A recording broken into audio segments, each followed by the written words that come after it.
Mama, pwede ba tayo mag-usap?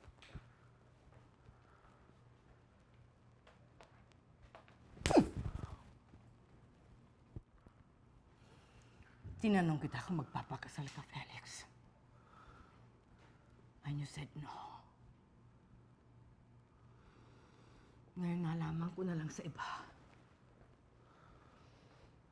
na ikakasal ka na pala sa Melisang yan.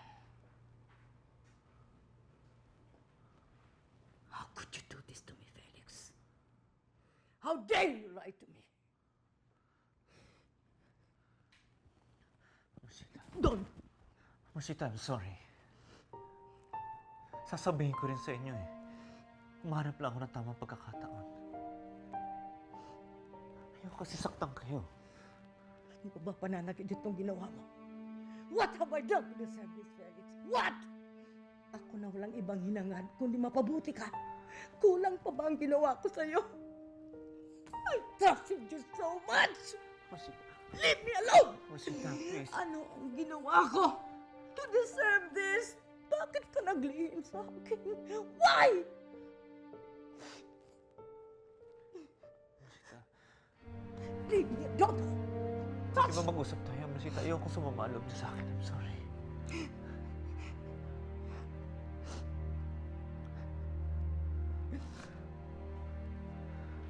Gagawin mo lang yan.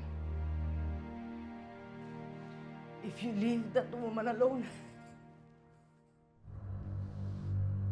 gagawin mo yan, Felix. Importante ako sa buhay mo.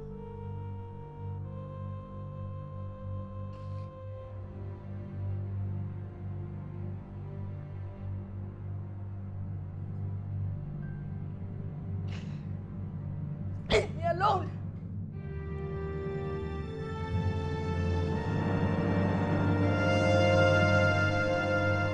Ano? Ginawa sa'yo yun ng tita ni Felix? Eh kung isalaks ako kaya sa lalamunan niya alahas na yun.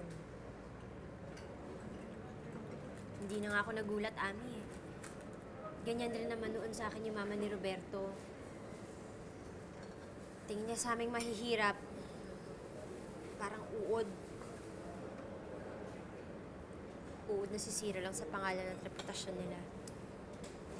Alam mo, pero sana, Melissa, hindi makaapekto yan sa relasyon niya ni Felix, ha? Sigurado din naman ako na ayaw niya magkaroon ng tsahing makadera. Ganyan rin iniisip ko noon kay Roberto. Pero sa bandang huli, sigurado ako nagpadala din siya sa mga sulsul ng mga kamag-anak niya. Kaya niya ako iniwan. Hindi rin malabong mangyari yun kay Felix dahil kay Madam Ofelia. Hindi nga niya sinabi kay Madam Ofelia na magpapakasal na kami eh.